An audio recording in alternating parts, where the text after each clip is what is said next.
All right, here with Coach Elliott. Go far away when ready. Morning. You ready? Yeah, fun. You know, I appreciate that though, man. That means a lot. That you took the time. You know, I was kind of smiling at the shirt that you had on. I know that you're pulling for us and got your superstition about your shirts. And but for you to take that time to say that to me, man, meant a lot. Because it's been a challenging time, and that's one of the big things that all of us are trying to do. Coaches and players is just, man, get back to having fun. Obviously, disappointment with where we are. Obviously, had different expectations, but we got to take it for what it is. And all we have is today and where we're at. Own it and try to make the most of it. So I appreciate that. And I was trying to have some fun, and I thought the boys came out and we're having some fun. And we just didn't hit enough of the plays, to keep the fun going, to really, really ignite the sideline and kind of change the momentum. So I do appreciate that, though. How much are injuries hindering how you can call, what you can call? Because there's 5 guys that you're counting on out at receiver. Right.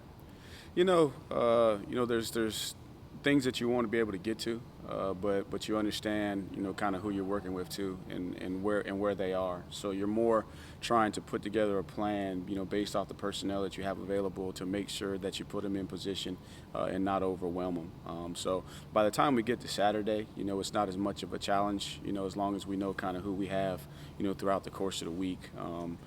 But it's been a good challenge, week in and week out, just kind of figuring out what your personnel is going to be. You see that we've had to use stretch Ross. Ross has really been stretched. He started in the slot, and now he's had to go back to the boundary, and because of Joe being out last week, and hope to get him back and maybe be able to move him back to some other spots. So it's been an interesting challenge, and then up front too, just trying to mix and match and find some continuity. You hate it for those guys, because at that position, that's where you need the most time together to create the chemistry and the continuity. And man, we've had a bunch of different lineups, but proud of the kids. Proud of these guys that they continue to believe. And one thing we've talked about each week is, man, we're believing this is going to be the week. So let's go attack the week with the way we need to prepare, and believing that this is when it's going to all come together. And obviously disappointing when it doesn't, but they keep showing up. So we got a resilient group. They're going to keep fighting. And I thought that if you go back and watch the tape, this is one of the better performances, just with in terms of assignments and guys being on the same page and physicality at the line of scrimmage. Was worried about that coming into the game, especially with all the disruption that they've created. And I thought our guys handled the line of scrimmage. Man, we had some big running lanes.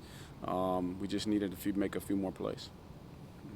Said that we'll find out Saturday who QB1 is. What do you need to see from DJ this week for him to convince you guys that he's the guy? That's every position, though. I know everyone's going to focus on the quarterback, but just evaluating everything. We are where we are, and we understand some of the challenges, but we gotta evaluate everything to see what we need to do to give our guys the best opportunity to be successful, and see, can we get this thing flipped and turned and hit that switch and start clicking on all cylinders. So, in terms of DJ, just continue to be DJ, continue to lead.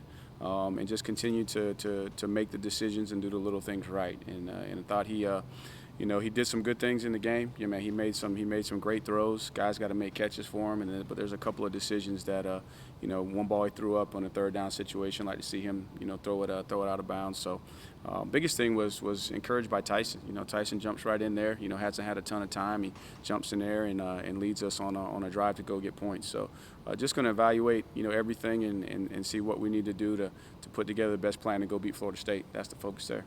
Tony, you mentioned the physicality of the line of scrimmage. You guys were averaging right at 6 yards per carry during the first half, and then late you had that sequence where you did 3 straight passes. Correct. And then they scored the go-ahead touchdown. Right.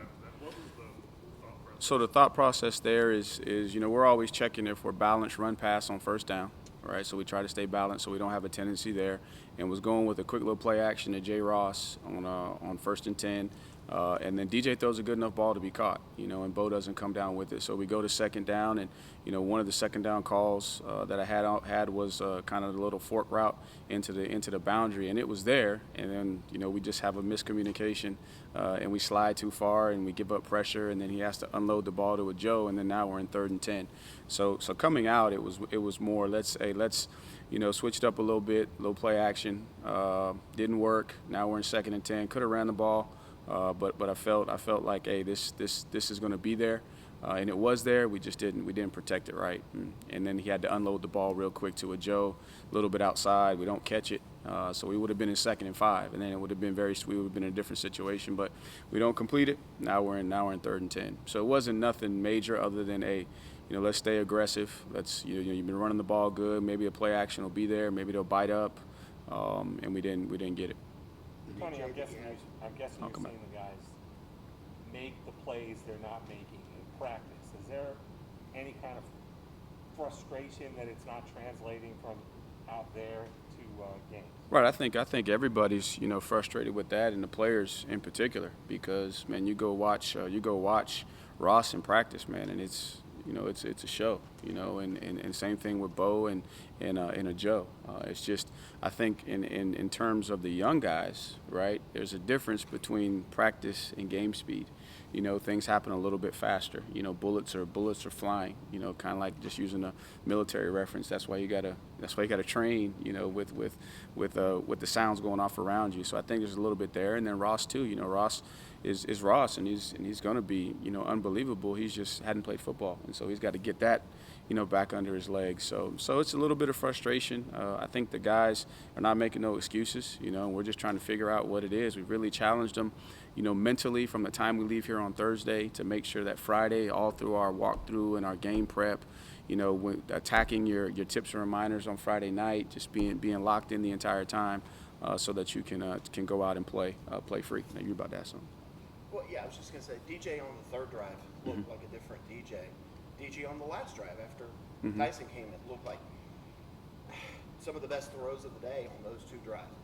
How do you get that DJ, that confident, swaggy leader, right, the other 8 drives? That's right.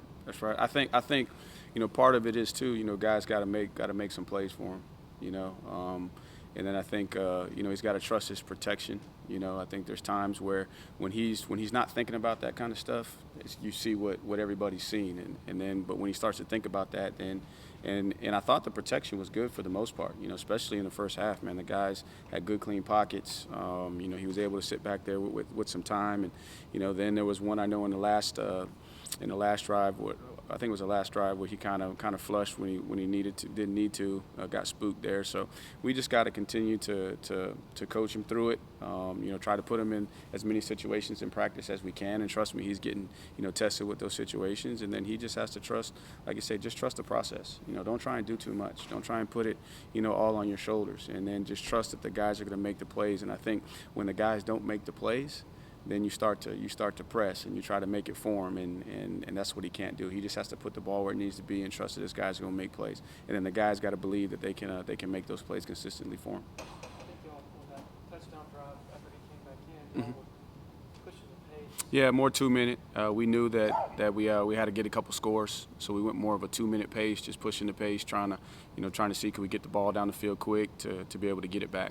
Is there something to the idea that maybe when you do push the pace, that DJ can execute more freely and sort of instinctively, and maybe there's something to emphasizing that? We've had some of those discussions. I just think when you're playing in 2 minutes, we're more of a true spread team where we're just trying to go 4 wides and get the ball down the field. So you lose a little bit of element of your run game there, but definitely playing fast does help us. But there's also, as you get into certain situations, even in base down stuff, there's going to be some times where you need to slow it down so you can see and get everybody on the same page. So it's kind of that, trying to find that balance of playing fast, but not. In the past, you used to have a mentality from a tempo standpoint that it was all about snap count, right? But over time, defenses have now caught up to where they call all their base stuff, even in a fast pace. So you just got to be careful because you could get yourself into some bad plays. Tony, for better or worse, you seem to be the focal point of that group of fans who are angry about the offense. Yeah. It hasn't happened very much in your career. Right. How are you handling it? Or are you handling it? Do you pay any attention? Right. You got to take the good with the bad.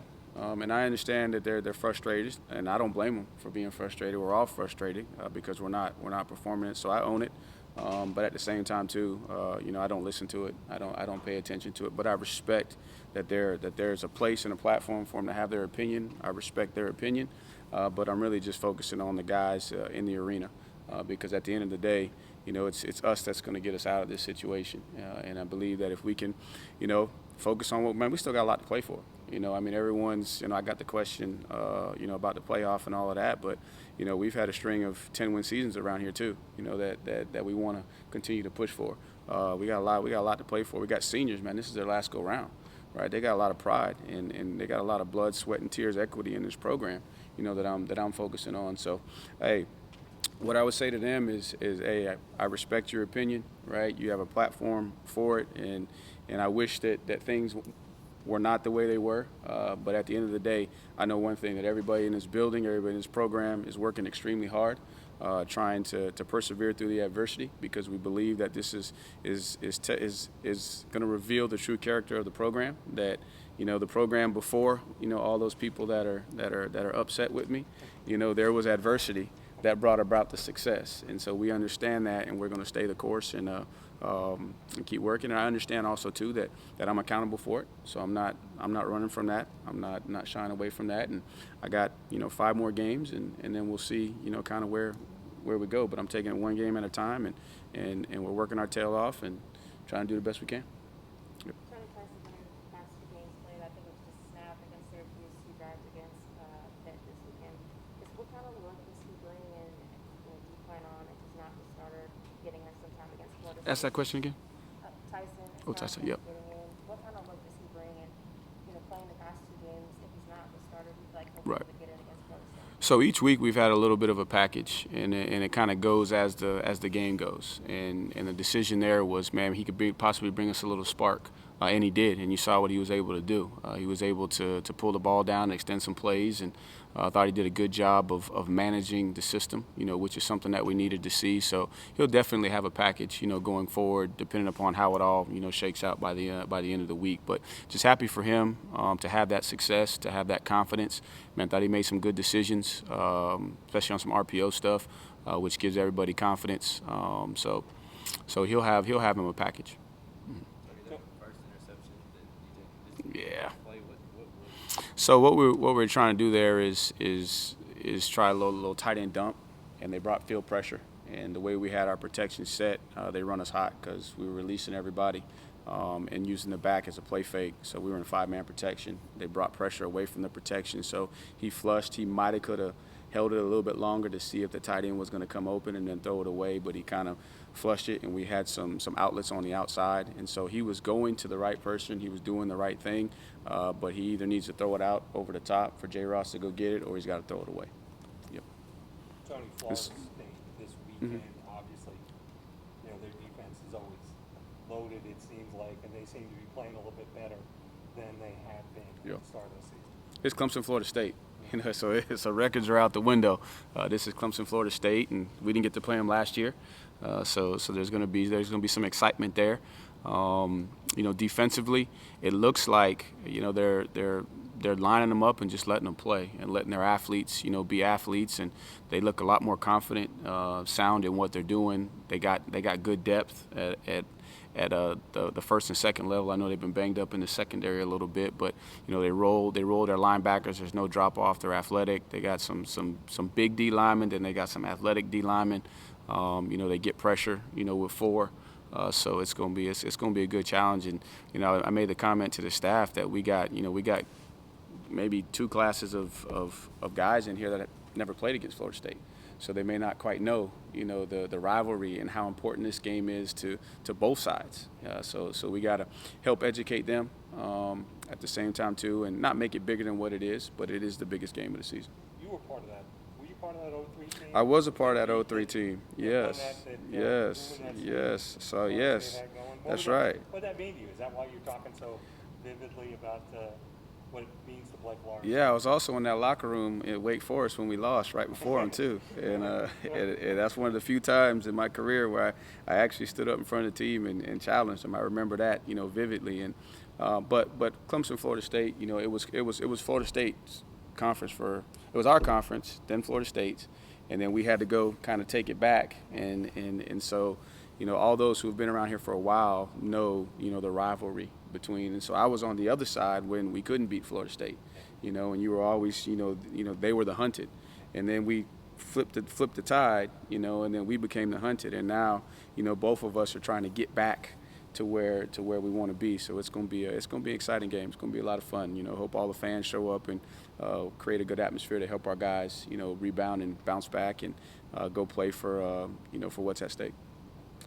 You could give a rough ballpark percentage of the playbook you guys were using in late October of last year, previous years, just sort of what's conventional over the years, and then compare it to now. What would those figures be? Just a rough estimate. Oh, that's a good question. I don't know if I can quantify it, but I know that with Trevor where he was, with Travis, and you had, even though you just had two receivers and a young guy coming, those guys were experienced, so you could tweak a lot and do a lot more game plan stuff with those guys and incorporate your base concepts. And so where we are is we got to lean on our base concepts and then try to tweak, and get a couple of game plan specific. But I thought last week, and I told the staff this, I thought the staff and the players did a good job because we had some game plan specific stuff in the run game. That was new, changing some targets that allowed us to be successful in the run game. We had a couple things in the pass game, just some different kind of routes, and tried to attack the middle of the field a little bit more. And I thought we had some guys open there. We didn't get them the ball as much as I would like to. So I think we're moving in the right direction.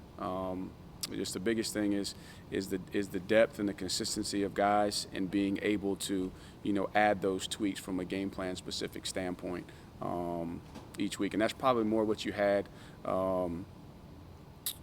last year, is because you're further ahead, more continuity. You started all 5 offensive linemen, even though you didn't have any depth, all those guys have played together. So you could go in and say, okay, hey, here's a couple of tweaks, here's a couple of ways we're going to change our concepts, and we haven't been able to do as much of that this year.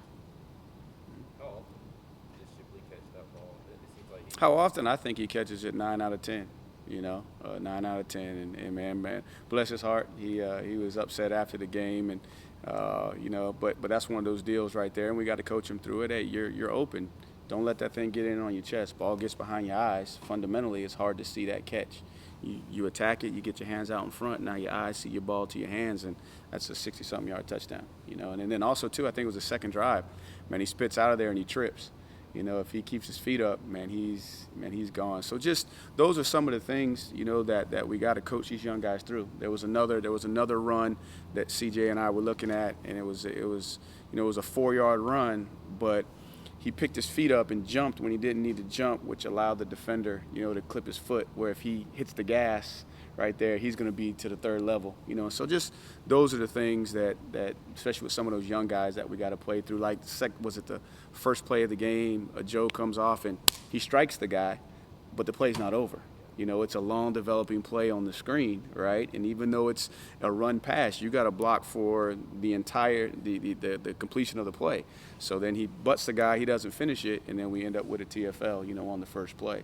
And then we throw the bubble the other way, they block it great. We get some yards, and then we jump offside on 3rd and 1. Bockhorst kind of flinches on 3rd and 1. Now we're 3rd and 6. DJ makes the right read. The safety hangs, right? So we don't have the curl route. Now he's got to go to the corner route. He resets. He goes to the corner route. Just a little more touch, and we got a completion right there. And so those are the things that we're working through.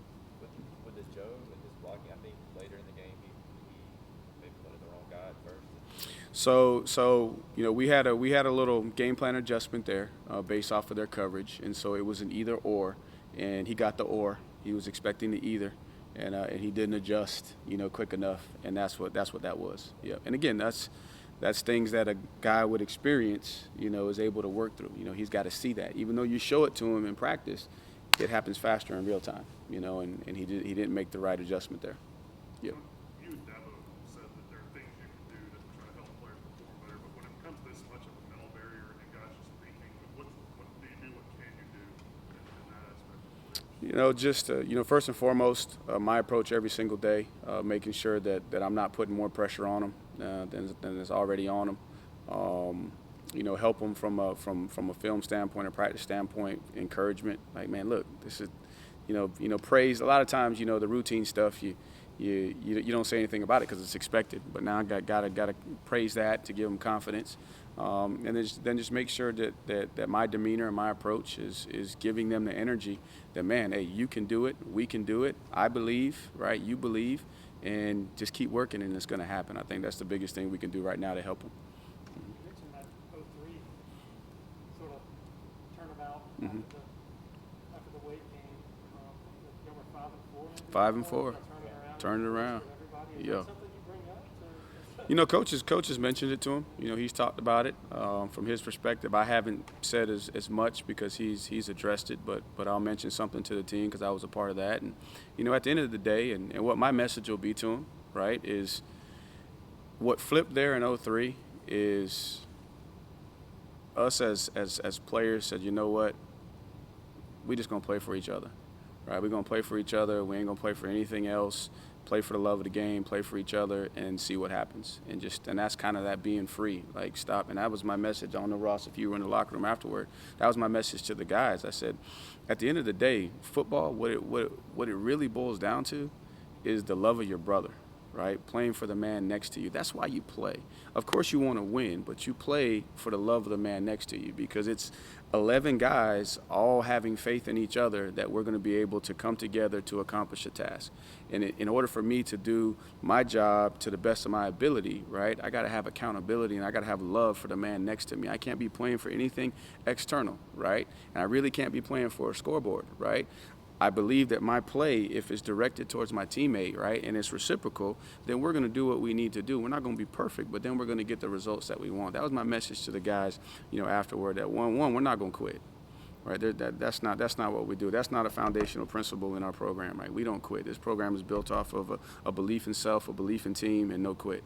So we're not going to quit, right? And we're going to quit focusing on the outcome, and we're just going to play for each other. And hopefully that resonated with the guys and gave them something to kind of think about as they go back to their real world. Now they go back to their real world, and what's happening? The phone, right? You can't get away from it, I just, like I said, you asked a question, I just had to stop looking at Twitter and Instagram and all that kind of stuff. Even though not that, I'm afraid of it, but I understand how, words can be hurtful. You know what I'm saying? As much as you say, you know what, I'm not going to pay attention to it, I'm not going to take advice from somebody who's never sat in my shoes, words are still, they still have power. And so what we got to do is we got to make sure that the words that they're hearing and the words that they're seeing are speaking life into them and being positive. I apologize for how long this question might seem. No, you're good. I asked you this question a couple weeks ago about Yeah. Coach Sweeney calling plays. Yeah. People see him on camera with Yeah, a yeah. sheet doing a lot of talking. Yeah. We know Jeff Scott was on the headset. Yeah. And he had input. Yeah. People say, oh, Coach Sweeney's calling all the plays. He's meddling in the offense. Right. How does that dynamic work? Right. So I call the plays, but there's certain situations, where I'll refer to Coach Sweeney. Like, okay, Coach, do I have 2 downs here? Third down situation with the flow of the game. Do you want to go get it? Do you want to be aggressive? And that's what he's communicating. And then in between series, as he sees it, I'll be like, Coach, all right, tell me what you see. And so he's telling me, the plays that he thinks that may have a chance. And then ultimately, then I ask Streeter, okay, what's the quarterback like? Caldwell, what you're seeing in the run game. So everybody's giving me that information, and then I go and kind of put together, all right, this is going to be the plan for the next drive until we get to one of those situations on third down where I say, Coach, hey, what you thinking on this situation, like 3rd and 10? Do we want to go get it, or do we want to play it safe and go get the field goal, like in that situation there with that 3rd down call on 3rd and 10 when we had the quarterback run there. So that's how it operates. I'm the one up there calling the plays, and he gives input in between series, and then he's always situationally, just letting me know kind of where we are. So. Where's Stellato, he's coming. He's coming. He wasn't fortunate enough to be here this spring. So he's still learning a lot. He's a guy that we're trying to get ready, and he was going to be a guy that would have been an emergency guy for us last week. But he's progressing. So in terms of Bockhorst, how do you quantify what he was providing guys as his guard, just in the run game, all that? Is it be just his leadership, Right. voice? What point is it? Well, I think his voice is still going to be present, and I'm gonna challenge him to make sure that voice is present. Just because you're injured doesn't mean that your responsibility as a leader, diminishes. Now he's gonna have to be intentional with that because of I guess, time and space around his teammates, because he won't be in the huddle, he won't be on the practice field, but he'll be in the locker room, he'll be around to be able to voice that. And in terms of as a guard, I think when we transitioned him back to guard, he kind of settled back in and able to still direct traffic, but not have to worry about the snap. And so he was critical in helping all those guys, inside from an identification standpoint. So that's going to be something we're going to have to pick up, but that's where Rayburn's going to have to step up his role there. J-Mac's going to have to come on and be a more vocal leader. Man, J-Mac's been playing really good football. So he's been leading from that standpoint by playing good football at left tackle, but now he's going to have to be that vocal leader. Going to have to lean on DJ. Davis Allen, man, Davis Allen's going to have to speak up. Then you lose Galloway. That's another senior voice that you may not have out there. So it's going to have to come from a collection of people. We're going to have to do a great job as coaches providing leadership, but I'm sure you're still going to hear a lot from Bockhorst, because he's got a lot of pride, and he understands what this is his last season, and he's going to maximize it. If I know anything about Bockhorst. Tony, quarterback, the leadership position for quarterback. Yep. I mean, it's been an incredible run Mm-hmm. for you guys to go from Taj to Deshaun to Kelly for his time. Yep. Then Trevor. I mean, people just take it for granted that, hey, whoever they put in there is going to Correct. get to the next thing. Is that a different? I think that to live up to? I think that's tough for DJ because a lot of people. Taj was a 4-year guy. Well, was he 5? Might have been 5 years because he redshirted, right? And then, he really came on later in his career. Deshaun was a guy that came on early, then gets hurt, and then comes back. And even at the start of that second year, we kind of ran the ball and let him get comfortable, and then, boom, he took off throwing the ball. And then Trevor kind of came in as a freshman and, won the job, took it from Kelly. And then Kelly was an older guy when he moved in. And then Trevor comes in and takes a job from Kelly and does some really good things and leads us. But there was some rough patches in there, too, that he had to grow through. And then the same thing the next year. There was some rough patches that he had to play through. So in fairness to DJ, all I would say is just, man, don't write the young man off. Don't write him off.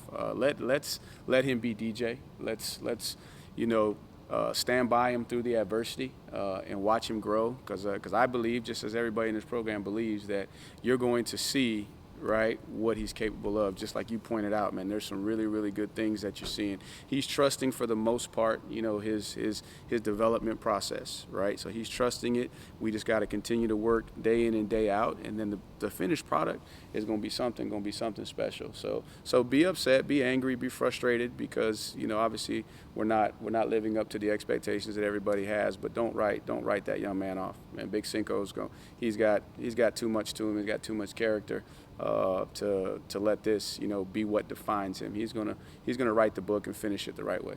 When it goes to an open quarterback competition, Yep. is there any concern about mentally what that might do to DJ with him already seeming to struggle some with confidence and kind of how things are going? Right. We haven't discussed it from that perspective, other than that this may be an opportunity to kind of take a little bit of pressure off of him. Kind of like with Marcus Tate. We threw Marcus Tate in the fire, and then we had to back him off and take a little bit of pressure off, for him to be able to say, okay, you wanted to be in there. We believe you could be in there. Didn't quite get it done. Hey, not mad at you. Just take a step back. Let's take a little pressure off. And now you're starting to see him. He played 40-something snaps and, did a much better job this past week. So that's the perspective that that we'll be coming from. That'll be our communication. And I think that he'll manage that the right way. With Rayburn coming back, Yep. how does the center Trotter's done a good job for 2 weeks, as a center, and so Rayburn is kind of still in the protocol today. We should get him back tomorrow or Wednesday, and he could play guard for us, and so we'll have that discussion. But my instinct tells me, kind of leave it where it is right now, because Trotter's been playing really, really good, and then ease Rayburn in, and then be able to get him some snaps since he's been out for 10 weeks, but. Practice them both at center throughout the course of the week and have them snapping. Yep. You mentioned that all preseason and the turning point was hard to play free. Dabo was mentioned the 2014 season, the starting line. So was that kind of the same theme of you felt like at some point during that season the guys kind of started playing for each other, playing a little more free? Yeah, playing a little bit more free and trusting the foundation of the program. And there's a lot of guys, and you think about the youth. The youth showed up, and it's just like, okay, it's supposed to happen. You know, and then you think about the older guys, all they know is success. So we got those dynamics, you know, that you got to work through, and you got to bring all of those guys together, right, to be able to get the results, you know, on the field. And the good thing is the team hasn't splintered, which is awesome. You know what I'm saying? Considering, you know, all of the challenges that they've had, man, they've unified. We just got to play complementary football, and we got to get all 11 on our side of the ball, playing free, you know, not worrying about making a mistake, not having to be perfect, and then avoid making the critical mistakes. So I think we had about 4 plays that were like critical mistakes. You know, the interception, and DJ, you know, unfortunate for DJ's got 2 pick sixes, and he gets all the blame, but, you know, we should be squeezing that gap that the linebacker ran through. That's a gap scheme. You know, we freeze, we let the guy run by, and DJ's on a decide play, so he's got his eyes over here, right, trusting that everything's going to be protected, and as soon as he gets his read, he goes to flip, because that's how the play is designed, and that's a critical error there. And then we dropped the ball in that situation. So there were a couple of critical errors that we gotta eliminate. Is there anything in a lot of his inaccuracy on some of those back shoulder sideline throws? So the one on the sideline was a depth issue. So the receiver went too deep. Yeah, so you're talking about that one to J. Ross? Well, just in That. general, sort of some of the throws that Yeah, and we've been working on some of the back shoulder stuff, just because, you know, not every one of our guys is just winning over the top, so you got to throw some of the back shoulder stuff. So not as much. I feel like he's gotten better, you know, with the back shoulder throw the more that we've emphasized it. But I know in particular the one on third down, I think it was a 3rd down and 7. And we had it. And J. Ross runs a really, really good route, but he's at 13 and he should be at 10. And the quarterback's throwing on timing, and the ball's out, you know, on 10. So he's trusting it. Now, where we can coach DJ is trust your protection. You might could squeeze that a little bit longer once you realize that he's not quite there. So, but that was more of a depth issue, and that's part of just the lack of continuity at wideout for DJ. Man, you hurt for him because he's got different guys playing different spots, trying to develop the timing with all those guys. Man, that's tough. Some of the option routes, I guess. We do, but the structure here with what we had, they're like if you watch Pitt, and they're gonna play that basically 4-man coverage, so they're basically 0 coverage, and then they got the 2 inside linebackers that fit run and wall. That the option routes to break in, you know, weren't going to be there as much, so everything was more out-breaking routes. So just kind of take the decisions away from that. But when we get into teams that give us particular coverages where that's better suited, we'll still have the option routes. Yep. Are you surprised at all with some of the? I shouldn't say surprised, but some of the criticism that has come with the success that y'all had here over the years. That like, and now you have like analysts questioning quarterback development and some of that kind of stuff.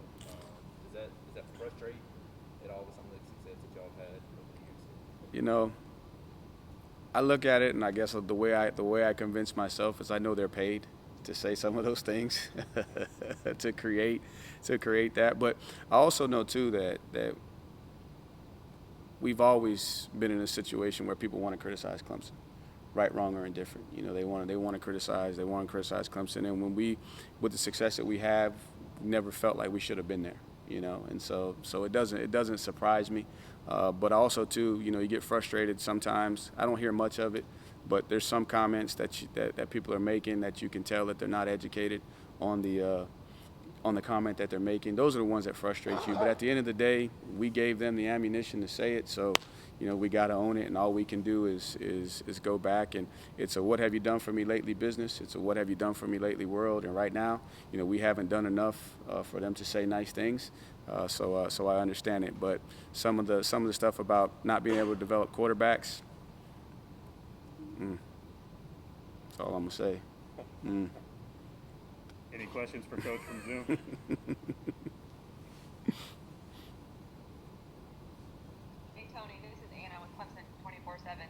From a recruiting perspective, kind of what's your message to some of those guys on the trail right now?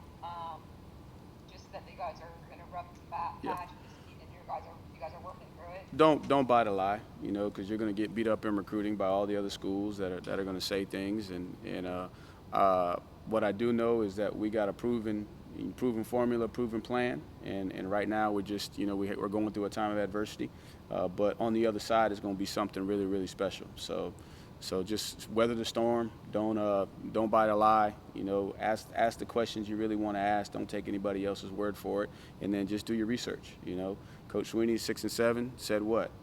Best decade in college football, and that was accomplished here. So we still have everything in place, but at also too, the beautiful thing is adversity builds character too and reveals character, and so this is a great opportunity for our program to show what we're really about in the good and the bad, and then get back to where we believe we should be in the future. Anything else from Zoom? All right, thank you, Coach. All right, you're welcome. You're welcome.